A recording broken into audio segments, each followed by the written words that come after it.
Okay, so if we go into settings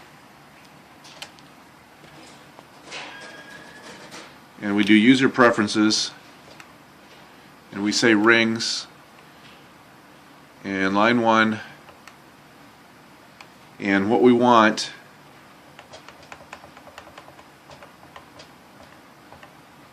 is classic ring 2,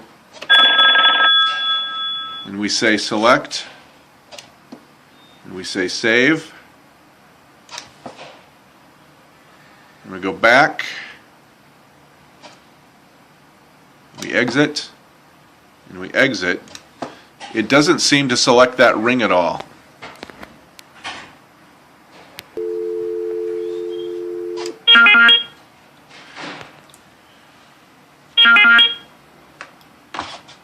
That continues to be the ringtone we get, as opposed to the ring, which we think would be heard better all over the place. So, thanks.